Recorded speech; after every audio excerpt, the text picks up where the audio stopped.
Esta proposta do Orçamento do Estado prevê um aumento da despesa para 132 mil milhões de euros. Os orçamentos para a saúde e educação são reforçados e vão sobretudo para custos com pessoal. Já o investimento vai crescer, mas à boleia do PRR. É de coisas destas que um país também se faz. O próximo ano traz mais investimento, mas sobretudo suportado pelo Plano de Recuperação e Resiliência. O ano de 25 e de 26 é marcado muito pela execução do PRR. E essa execução coloca desafios do ponto de vista operacional para a administração pública e para o país, mas também do ponto de vista das contas públicas. O PRR em 25 e 26 é muito exigente, porque tem um montante por executar muito significativo, tem um número de marcos e metas também muito elevado e, sobretudo, tem a componente dos empréstimos. A proposta de orçamento do Estado para 2025 prevê um aumento do investimento público, que deverá representar até ao final do próximo ano 13,5% de toda a economia nacional. O PRR ajuda, serão mais de 17 mil milhões de euros investidos, com destaque para as áreas da mobilidade, infraestruturas e comunicações. O Executivo quer aplicar 625 milhões de euros a reforçar as redes de metro de Lisboa, Porto, Odivelas-Loures e Mondego, e outros 157 milhões para comboios, carruagens de metro e navios. A proposta aponta ainda a intenção de construir 3 hospitais e de ampliar um quarto. Fala em parcerias público-privadas, mas não concretiza valores. Investimentos que também trazem gastos. A proposta orçamental prevê um aumento da despesa em mais de 6% para quase 133 mil milhões de euros, o que significa que a máquina do Estado vai gastar o equivalente a 363 milhões todos os dias. A maior parte dessa despesa está na área do trabalho, solidariedade e segurança social e já contabiliza o pagamento das prestações sociais. Serão mais de 27 mil milhões de euros. Quase todos os ministérios veem o orçamento reforçado, exceção feita apenas para as infraestruturas e habitação, com um corte de quase 30%. Nas áreas-chave, o Estado vai entregar à educação mais de 7 mil milhões de euros e quase 80% deste valor em ordenados. Na saúde, a segunda maior despesa, quase 17 mil milhões, também cerca de metade para pagar custos com pessoal. Já a defesa e segurança interna vão agora além dos 3 mil milhões cada, dotações que cresceram entre 11% e 17%. Nada está ainda fechado, a proposta orçamental tem que passar pelo Parlamento. A proposta do Orçamento do Estado para o próximo ano contempla mais rendimentos para as famílias, é favorável às empresas, ao investimento. É o que analisamos agora com os fiscalistas Rogério Fernandes Ferreira e Carlos Lobo, com o economista Manuel Caldeira Cabral e com Pedro Brinca, professor da Nova SBE e comentador RTP, a quem agradeço a presença. Boa noite, bem-vindos. Eu começo por si, Rogério Fernandes Ferreira. Ouvimos o Ministro das Finanças dizer que não há aumento de impostos. Isto é uma meia-verdade? Acho que é uma verdade, penso eu, porque em termos de receitas elas diminuem ligeiramente. Portanto, de facto, pelo menos o total das receitas efetivamente diminui. E depois a maior parte das medidas vão no sentido, ainda que relativamente reduzidas, no sentido descendente. Não é? Mas não quer dizer que os portugueses vão pagar menos impostos? Eu acho que os portugueses vão pagar menos impostos, efetivamente. Mesmo em alguns impostos indiretos? Os impostos indiretos não lhe posso dizer porque não vi, não é? Estamos todos aqui a falar sem ver as coisas bem. Não é? Mas posso dizer que nos impostos, que no IRS, que é um imposto direto, de facto, nós sabemos que baixa. Os escalões também são atualizados em valores superiores aos da inflação, o que é uma coisa que nem sempre se fez nos últimos anos e que, aliás, é um bom princípio e que, aliás, se calhar até devia estar na Constituição hoje em dia, que já há alguns países a exigirem isso. A receita fiscal também diminui ligeiramente. Portanto, eu acho que se pode dizer que, genericamente, que os impostos baixam. Confesso que na parte dos impostos indiretos não vi, não sei, Porque há a questão dos impostos nos produtos petrolíferos, por exemplo, não é efetivamente um aumento, porque o Governo não faz aumento sobre nenhuma taxa relativa a esses produtos, mas tendo em conta a taxa de carbono e as obrigações a que Portugal tem que cumprir mediante as normas europeias, esse valor vai aumentar. É um exemplo. Sim, mas porventura não tem origem no Governo. Mas não me quero pronunciar sobre isso, não vi exatamente o que é que se passa ao nível dos impostos indiretos. Carlos Lobo, em matéria fiscal, também vê, como disse o Ministro das Finanças, um orçamento que é bom para as famílias, é bom para as empresas? Boa noite. O orçamento é um exercício complexo, onde se têm que fazer opções complexas. E eu também não gosto de destrinçar a despesa da receita. Para mim, não é o foco principal, não deve ser a receita em si mesmo, mas a despesa. A despesa é o elemento central. E o que me preocupa no orçamento é, de facto, um incremento na despesa de uma forma muito significativa, que vai ao arrepio do que o próprio PSD dizia quando estava na oposição, que efetivamente criticou sempre a questão da despesa. Sabemos que efetivamente houve todas aquelas atualizações salariais dos diversos grupos setoriais que exigiram isso e que efetivamente fomentaram este aumento. Obviamente que isso condiciona brutalmente o lado da receita. Relativamente à receita, é verdade, há uma redução da carga fiscal em termos sensíveis, não é? O que é sempre de assinalar. O IRC tem lá a descida, o famoso descida de 1%. O IRS tem efetivamente esse facto de termos a atualização dos escalões ao dobro da taxa de inflação, o que significa efetivamente uma redução da carga fiscal total sobre as famílias, acumulada com o IRS jovem. O que é que eu acho? O que eu acho é que estamos ali um pouco no fio da navalha. O orçamento prevê um superávit, um excedente de 0,3, que é um pouco reduzido face ao clima de incerteza que nós temos. Ou seja, ele tem pouca margem, tendo em conta duas guerras a acontecer e tudo o que isso pode relativamente à taxa originar. de carbono, e relativamente à questão da componente ambiental do ISP. A componente ambiental do ISP é basicamente a transposição para o regime não regulamentado do valor do CEL, em termos do comércio europeu de licenças de emissão. E na prática, na altura da reforma da fiscalidade verde, foi colocada lá essa componente precisamente para equiparar quem está fora do mercado organizado, para ter também esse efeito de internalização da externalidade negativa da poluição. Ou seja, eu nem considero que seja um imposto, é uma contribuição que visa efetivamente aumentar a eficiência do mercado dos combustíveis, internalizando o custo excessivo que decorre da utilização dos combustíveis. Por isso, a meu ver, é um imposto corretivo. Acho que nem sequer devia estar no âmbito do discurso político, porque efetivamente é algo que é essencial num momento de transição energética. Sendo que tudo isso tem também, depois de ser alinhado com os aumentos salariais e essa percentagem desses aumentos. A questão é assim, nós temos um tripé complicado, ou seja, temos o pé da despesa, que condiciona o pé da receita, e depois temos o fator déficit, ou seja, que neste momento, felizmente, estamos num excedente, e aí sim, eu acho que é a grande vantagem deste orçamento. É a lógica de continuidade com a política que vinha sendo desenvolvida pelo PS de descida sustentável da dívida pública, porque não há pior imposto para os portugueses do que taxa de juros elevada pelo facto das contas públicas estarem descontroladas. Se as contas públicas estiverem controladas, a taxa de juros é reduzida e aí temos externalidades positivas que se transpõem para as empresas e para as famílias, resultando da nossa estabilidade financeira. Ou seja, externamente, este é um orçamento de total continuidade com aqueles que vinham de trás, com um twist, que é a questão da taxa de 1% do IRC, para dar um bocadinho de sal também à discussão política.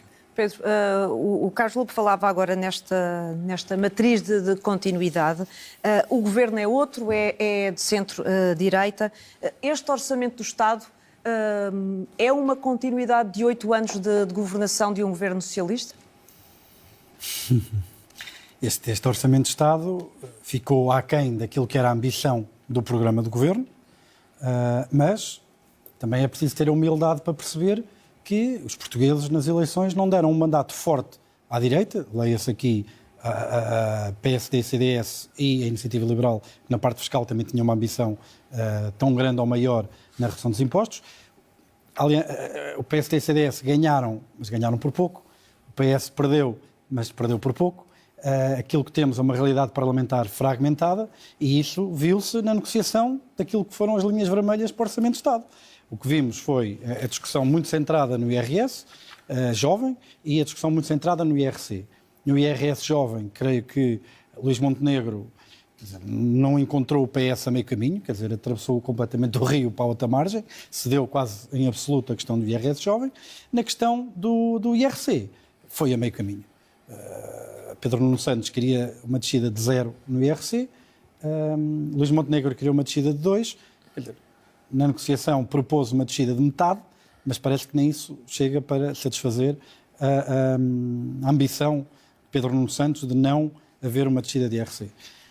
Nesse aspecto, o desagravamento fiscal também já se vinha dando notas no fim do ano passado. Aliás, o orçamento para 2024 já contemplava ali alívios substanciais na área do IRS. Faltava a questão do IRC. Mesmo sem este acordo relativamente à taxa de IRC, as PMEs vão ter uma taxa mais reduzida, vai baixar a taxa de IRC, vão baixar as tributações autónomas, alivia alguma carga fiscal sobre as empresas, não será aquela que, na minha opinião, seria a mais desejável para o país, mas como em tudo, estamos em democracia, temos que respeitar a vontade dos eleitores, eles não deram um mandato claro para as forças políticas que elegiam isso como uma prioridade. Mas será isso que o Governo teve em conta para apresentar a proposta que apresenta? O Governo não queria baixar o IRC, ponto. Aliás, mesmo a descida de 1%, segundo as palavras de Pedro Nuno Santos, seria viabilizado o orçamento se lhes garantissem que para o resto da legislatura não haveria outra baixa de IRC. Quer dizer, por isso, aí, creio que a oposição e Pedro Nuno Santos tem-se mostrado intransigente. Eu percebo que Pedro Nuno Santos diga que não quer desviar-se do mandato que os eleitores lhe deram, mas também é preciso ter a humildade de perceber que perdeu as eleições e que, se é verdade que ele pode desviar-se alguma coisa do mandato que os eleitores lhe deram, o que é certo é que, se for essa a postura que ele traz à mesa de negociação, o que é que ele está à espera que o Luís Montenegro faça? E a AD está a desviar-se? Então, no IRS jovem foi em absoluto. Na questão do IRC também foi um desvio fundamental. A descida já não é até aos 15%, a descida já não seriam 2 pontos percentuais este ano. Quer dizer, acho que aqui houve uma cedência muito maior, que também reflete, lá está, a realidade fragmentada das forças políticas no Parlamento, que mostra, na minha opinião, e aqui está um elogio velado, um certo sentido de Estado em nome da estabilidade e de conseguir aprovar o orçamento, que creio que ainda não terá tido. A história ainda não chegou ao fim, portanto ainda há caminho para fazer. Caldeira Cabral, que medidas, na sua opinião, constam nesta proposta do Orçamento do Estado e que tenham a capacidade de impulsionar a economia? Eu penso que o orçamento nesse aspecto é de continuidade. Não há grandes alterações na receita. A receita mantém o mesmo peso no PIB, a receita corrente e a receita total até aumenta o peso no PIB, com uma descida da receita fiscal muito ligeira, mas um aumento dos impostos sobre a produção em termos de percentagem do PIB, mas que não há aqui grandes alterações na receita. E na despesa há um aumento do peso da despesa no PIB, pois, quer da despesa total, quer até da despesa corrente. E, portanto, não há aqui, de facto, uma viragem em termos das medidas mais macro. Depois, no concreto, o orçamento não tem, de facto, um conjunto muito grande de medidas de grande estímulo à economia ou de alterações nesse sentido.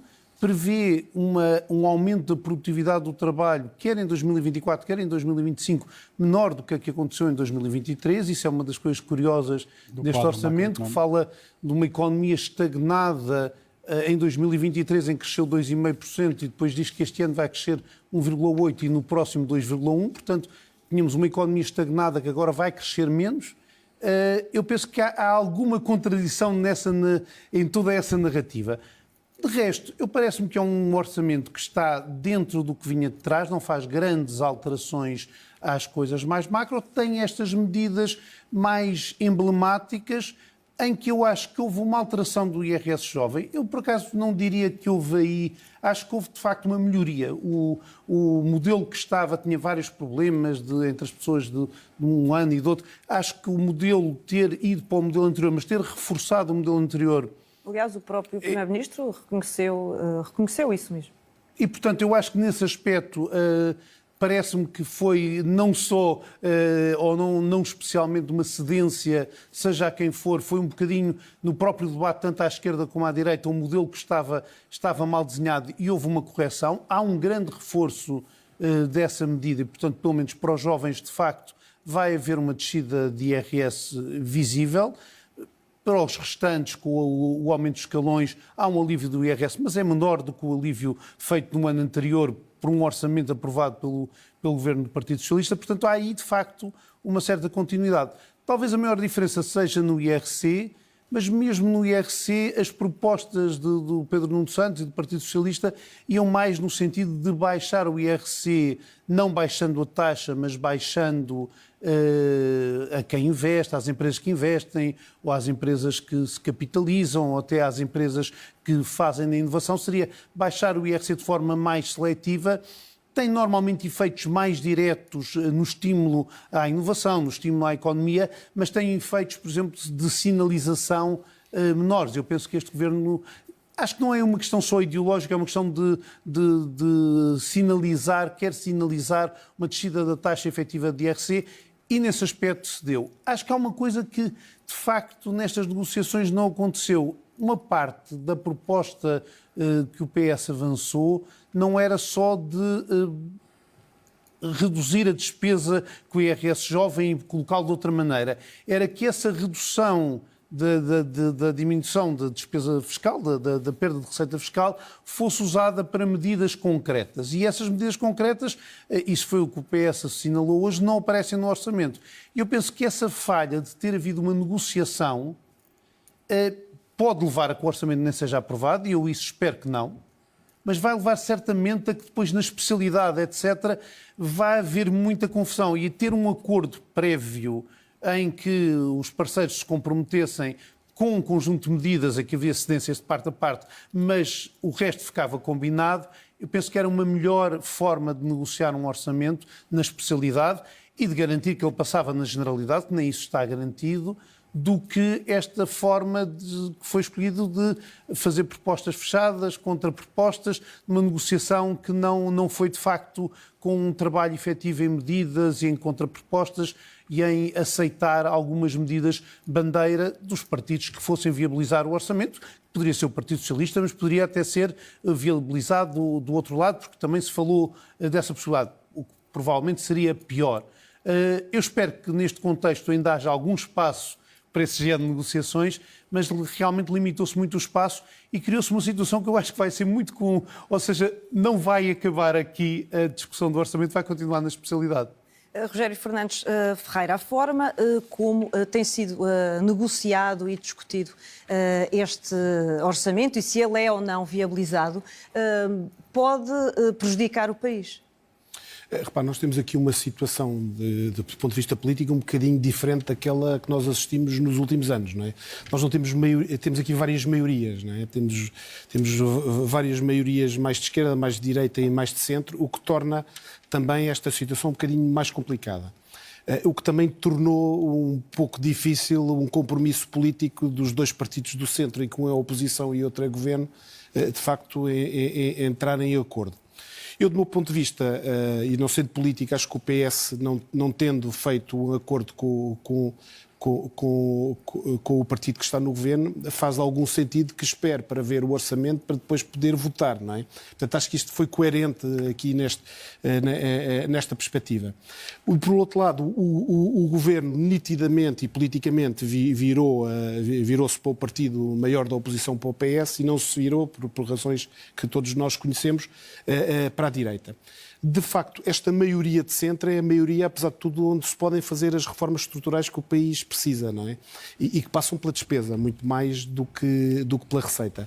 Mas que não é comum que assim seja, pelo menos em Portugal. Esses entendimentos não é, ao centro para grandes reformas. Não é comum ao longo da história, até há momentos da história em que isso aconteceu. E foi o momento em que se fizeram as reformas, porque efetivamente as reformas têm-se feito ao centro. Portanto, algum entendimento que possa haver agora entre o PS e o PSD a propósito do orçamento, acho que é um bom augúrio para que no futuro se façam outras reformas, que não são estas que vêm no orçamento. Aliás, o orçamento é provavelmente o pior local para se fazerem reformas, e este não reforma, efetivamente, é, como já se disse aqui, efetivamente um orçamento de continuidade, mas eu diria que ainda bem que é assim no momento em que nós estamos, porque pode ser que tenhamos a boa surpresa do orçamento ser aprovado, acho que estamos aqui todos mais ou menos de acordo que isso seria bom para o país e que isto permita, de facto, no futuro fazer algumas reformas mais profundas.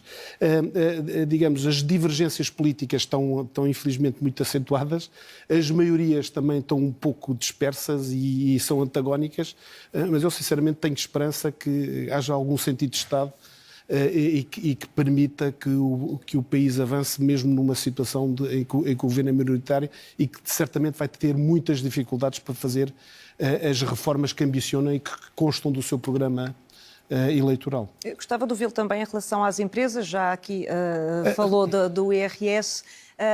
A descida que está em causa, ela é determinante para... Não, ela é irrisória, porque é uma descida de 1 ponto percentual, também para as pequenas e médias empresas, mas acho que é um sinal que se dá, e de facto é um sinal que não se deu até à data.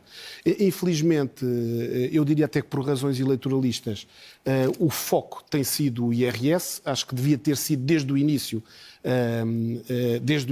o IRC e as empresas, porque são de facto as empresas que vão permitir o aumento dos salários e o aumento da produtividade e a economia a crescer.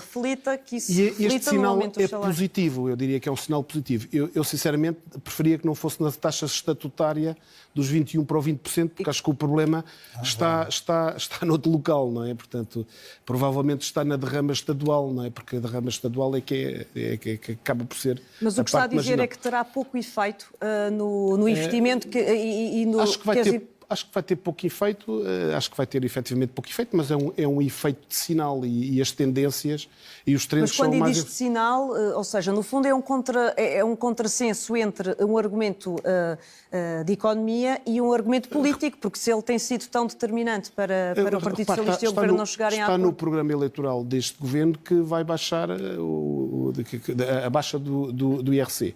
Mercê de ser um Governo minoritário e mercê de ter necessidade de ter maiorias para que os orçamentos sejam aprovados, cedeu aqui em parte, mas a tendência é essa. E, portanto, este sinal parece-me positivo. Conforme disse, acho que o problema do IRC é efetivamente ser progressivo, não é? Porque não promove o crescimento das empresas, só pelo facto de ser progressivo. O IRC devia ser proporcional.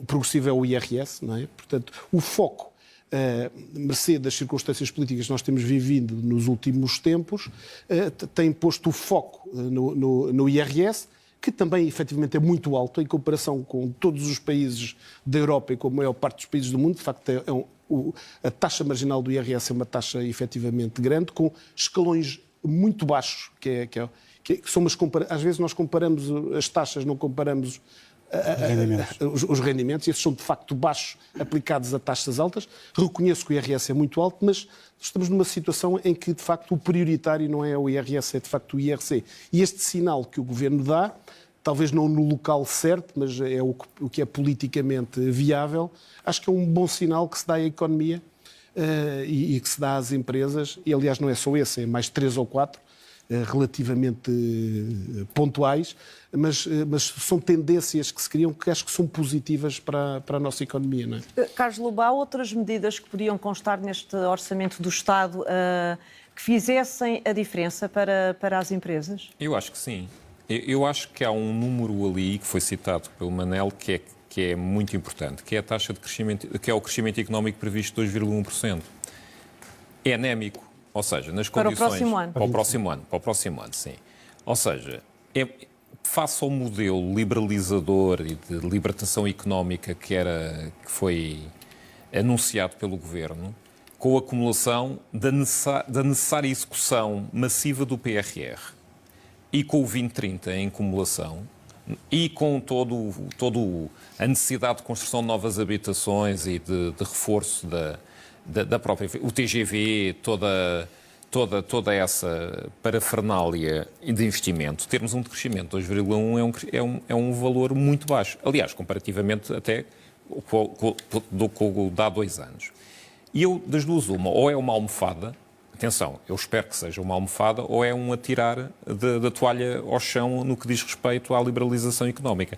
Porque eu acho, sinceramente, que a chave para que tenhamos um crescimento económico e, simultaneamente, um enriquecimento dos portugueses, porque as duas coisas estão conjugadas, passa precisamente pelas reformas ao nível dos licenciamentos, da liberalização económica, de deixar as empresas trabalhar e os portugueses trabalharem e nos libertarmos das malhas burocráticas e tecnocráticas completamente arredadas em que temos. O relatório Draghi é isso para a Europa. Portugal precisa de ter um relatório Draghi rapidamente para se libertar em termos económicos. Porque eu vejo anúncios relativamente a isso, mas depois vejo recuos e nada acontece. Por isso, nós termos uma taxa de crescimento de 2,1%, para mim é algo que não é aceitável na perspectiva de exigência.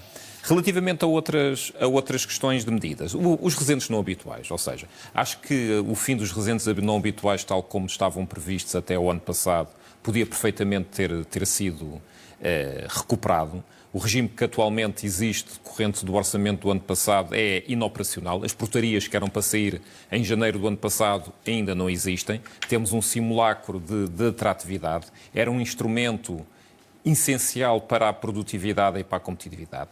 Acho estranha a ausência de qualquer discussão ao nível do IVA. Ou seja, estamos a centrar na última década a discussão entre o IRS e o IRC e ninguém fala do IVA, em termos de desempenho económico. Ausência para descida.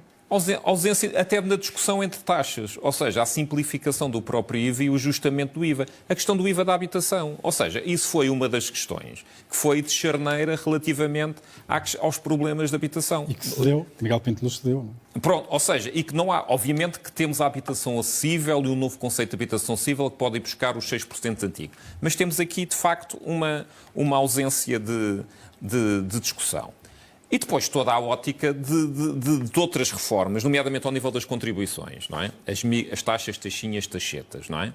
Que também altamente criticadas durante todo o ciclo económico. Mantêm-se integralmente, SESes, a solidariedade bancária, etc. Todas se mantêm. Por isso é que eu digo que isto é um orçamento de continuidade, mesmo na vertente mais liberalizadora que podemos. Mas, para lhe responder à sua questão, a minha principal crítica é, de facto, a ausência de exigência com a previsão de uma taxa de 2,1% de crescimento, que eu espero que seja uma almofada.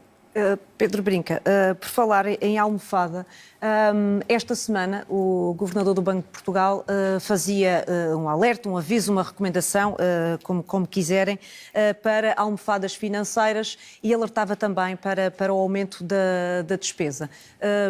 É uma recomendação para levar a sério, no teu entender? Sim, creio que sim, até porque lá está, o clima Mas de não é o que incerteza... consta deste orçamento, com o aumento da despesa que é verificado. Nós estamos todos aqui a discutir rubricas de orçamento, mas isto na prática vale o quê? Porque depois as cativações acertam a tudo, não é? E estão lá todas. E, portanto, é todo o conjunto... Eu estive a ver, está logo ao início, estão exatamente a mesma crítica que havia das cativações, estão lá as cativações. O ano passado, a questão do investimento na área da educação, acho que foram 46% ou 50% do investimento não foi realizado.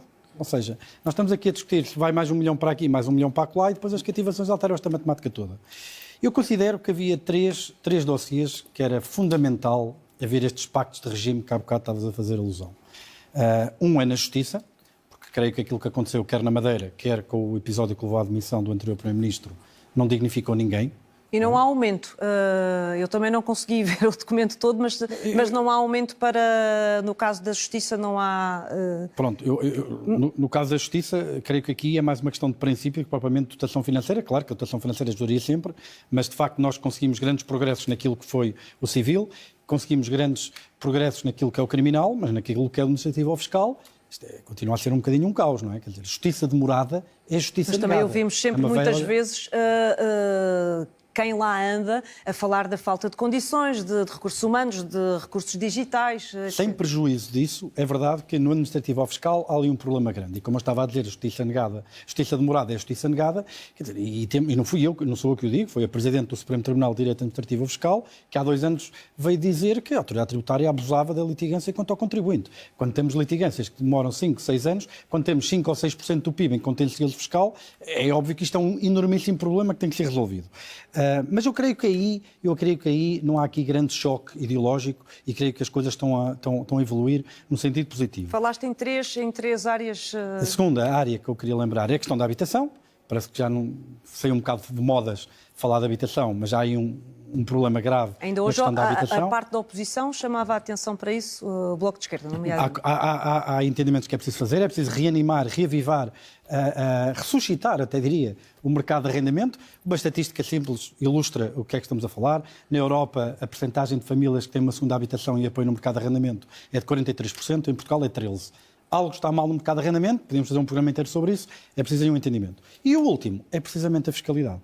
E na fiscalidade há aqui claramente um choque. Mas deixa ainda, porque é um tema que com certeza interessa a muitas das pessoas que nos estão a ver. É a falta de visão, é a falta de verba na habitação? Porquê que não surgem maiores apoios, quer do parte de quem quer arrendar, quer da parte de quem tem esse apartamento ou essa casa para arrendar? Eu dou um exemplo. Nós fizemos um Mais Habitação, não é? um slide deck de 20 slides, em que uma boa parte daquilo que lá estava era, por exemplo, conseguir transferir parque habitacional do alojamento local para o arrendamento tradicional. Qual é o problema? O problema é que quem constrói para alojamento local faz a autoliquidação do IVA. Ou seja, o IVA não é um custo. Porquê? Porque a atividade de alojamento local cobra IVA quando presta o serviço. Por isso o IVA não é um custo porque é dedutível. E quando passa para... Quando é construção, o IVA é um custo, porque arrendar não cobra IVA. Resultado, eles, no Mais Habitação, até estavam um conjunto de incentivos fiscais para fazer essa transição. Mas qualquer pessoa que tenha investido, digamos, 400 mil euros em alojamento local, vai passar para arrendamento tradicional e ter que devolver à autoridade tributária 100 mil euros de IVA?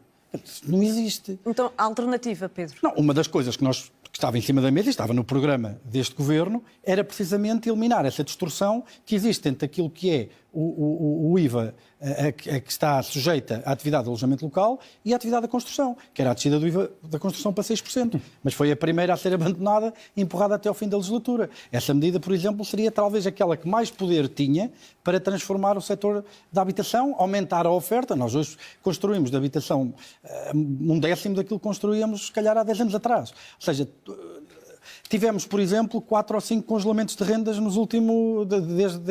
desde a República. E tivemos, há 2 anos atrás, o Governo a não respeitar a lei no que diz respeito à atualização das rendas. Eles se quiserem investir e criar a oferta e for pedir um empréstimo ao banco para comprar ou construir habitação para arrendar, quer dizer, tivemos uma enormíssima subida das taxas de juros, tivemos uma enorme crise de inflação, eu não pude atualizar as rendas, neste momento já estou a pagar para as pessoas lá morarem, porque o Governo não cumpre a lei e não me deixa atualizar a renda. E, portanto, não é apenas o aumento da oferta do parque habitacional que...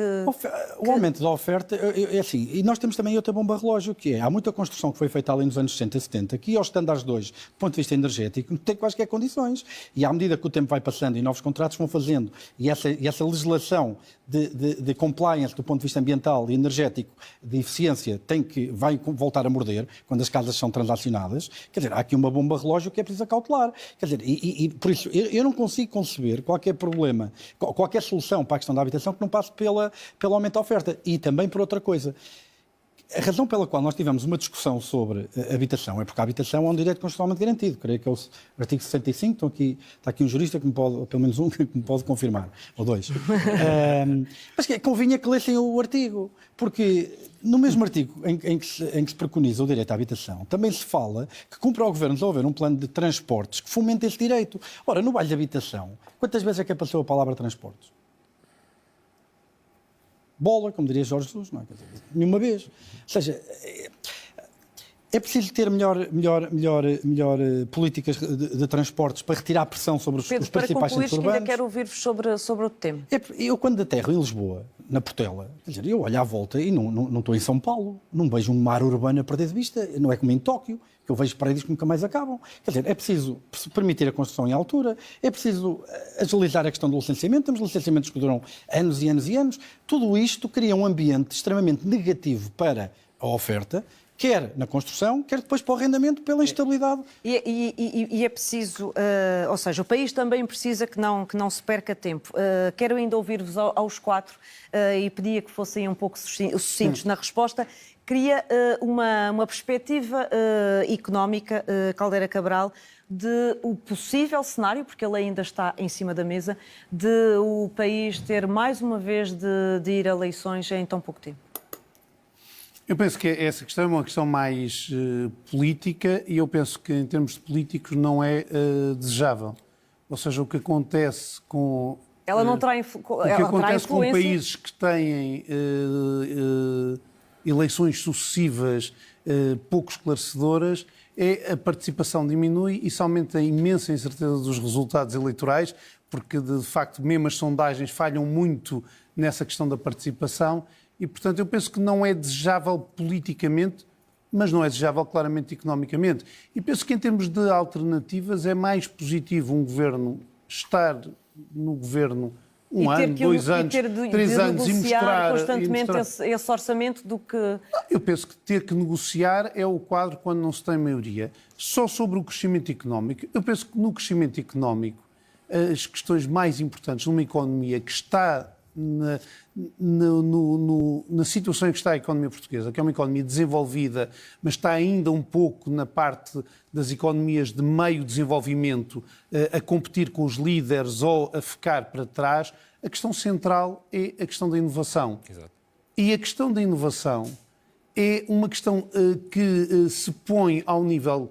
E tem que se ver o orçamento em mais pormenor, mas não é só orçamental. E gastamos menos per capita que a Croácia. Sobre como é que o financiamento das universidades e o reforço do financiamento das universidades está previsto, o apoio às startups, o apoio à inovação que está previsto nos quadros comunitários, mas que às vezes se cinge a isso e que é preciso ser reforçado também em áreas em que os fundos comunitários não cobrem. E nesse caso, esta e proposta... até nos instrumentos de financiamento, que de facto deviam voltar a ganhar peso num momento em que as taxas de juros voltaram a estar mais altas e é preciso voltar a ter instrumentos de financiamento para áreas de inovação, para o investimento industrial, para o investimento virado para a exportação, etc.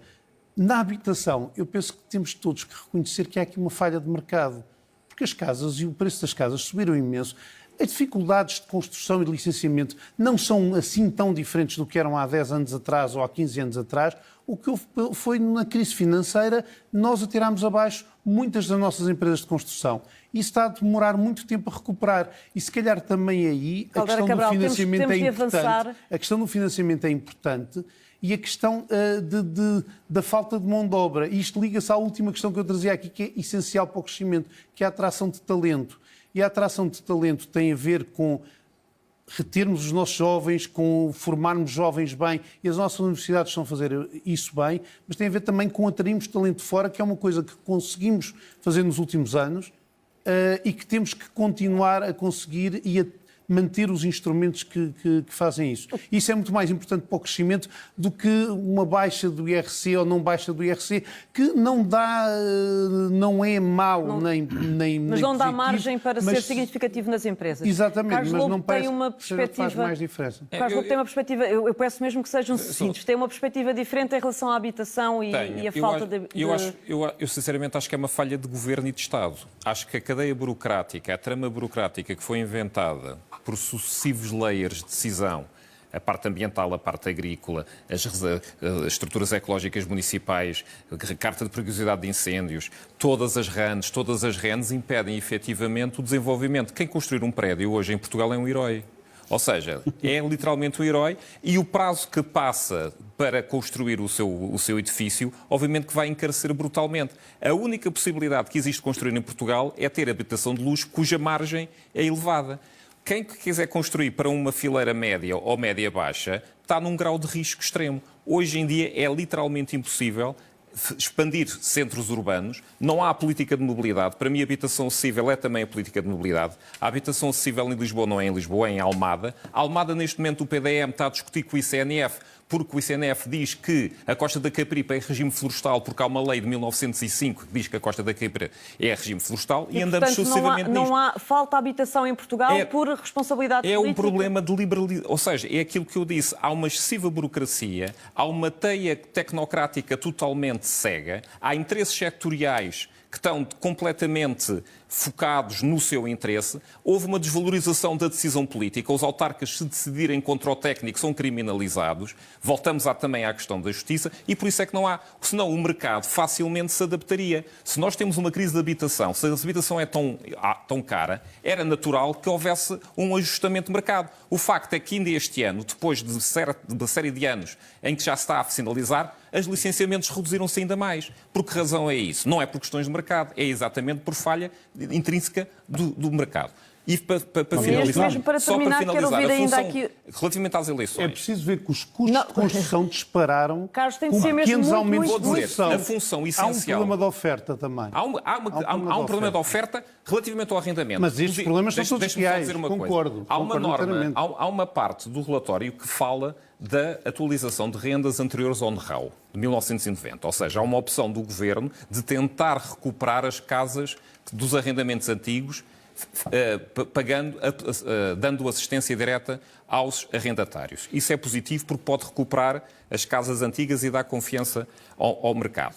A justiça. Obviamente, se alguém para despejar um arrendatário que não é cumpridor demorar 2 anos a tirá-lo de casa, obviamente que ninguém arrenda a casa a ninguém. Segundo, finalmente, risco. A função essencial do Estado hoje é reduzir o risco. Vimos no Covid, vemos na guerra, na inflação, na segurança. Se houver eleições, ou se houver um risco de eleições, o grau de risco eleva-se de uma forma insustentável. Acho que os portugueses não iam entender isso. O Rogério Fernandes Ferreira, se quiser também a sua opinião sobre o problema da habitação e, no fundo, este risco, que riscos corre o país...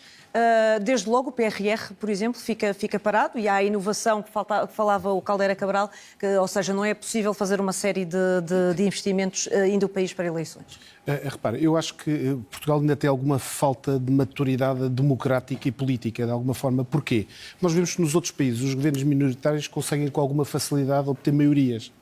E, portanto, em Portugal, efetivamente, nós temos tido uma sucessão de governos minoritários e desperdiçamos muitas vezes as maiorias que obtemos. E, portanto, depois também não fazemos reformas. Mas eu também estou convencido que não é através do Estado que se resolvem estes problemas da habitação. Aliás, este problema da habitação de Portugal é um problema que é mais ou menos comum nas outras cidades da Europa. Basta olhar para Londres. Partilha da opinião do Caldeira Cabral, ou seja, acho que, de facto, é um problema da oferta. Acho que o Pedro tem razão quando diz... em todo lado, é verdade. Portugal é um outlier. Acho que o Pedro tem razão quando diz que é um problema da oferta, portanto o Estado pode ajudar um bocadinho por aí, mas isto, aliás, basta ler o Economist da última semana, ou julgo que até foi o último, que se referia precisamente ao problema do aumento dos preços dos imóveis em várias cidades do mundo, inclusivamente europeias. Portanto, é um problema muito difícil de resolver, maiormente em Portugal, que ainda não está no estádio que estão outros países, não é? É um problema, efetivamente, da oferta. O Estado pode ajudar, mas é um problema que dificilmente vai conseguir resolver. E só para terminar, o ponto da justiça, que foi aqui também falado. A justiça, de facto, é fundamental, não apenas a este nível, mas também ao nível da justiça administrativa e fiscal. Mas aqui tem-se dado passos muito grandes, não é? E este Governo tem estado muito preocupado também com esta questão e esperemos que várias medidas possam vir a surgir durante este período, se tiver hipótese de melhorar, de facto, a justiça administrativa e fiscal. Num ponto ela tem melhorado e que tem a ver com a rapidez das decisões. Nós, provavelmente, em Portugal, as pessoas não dizem isto, temos as decisões fiscais em tempo mais curto da Europa. E porquê? Basta olhar para a arbitragem tributária. Não há uma continuidade e isso também não é positivo. Não é nada às vezes positivo esquece, para nós temos decisões... É a justiça privada. Não é privada, é arbitral, mas as decisões são decisões em 6 meses, com 3 prorrogações de 2 meses, portanto, com um prazo máximo de 1 ano. Portanto, nós podemos anunciar e comunicar melhor internacionalmente, dizer que, afinal, a justiça tributária em Portugal até funciona. E, aliás, com acesso direto ao Tribunal de Justiça da União Europeia, digamos, muito mais depressa do que em qualquer outro, do que por via de qualquer outro tribunal de qualquer outro país. Não é? Meus senhores, Portanto, não podemos dizer sempre mal, há coisas que se fazem bem. Agradeço muito a vossa presença e esta análise da perspectiva económica do que está mal e também do que está bem no país. Obrigada, boa noite.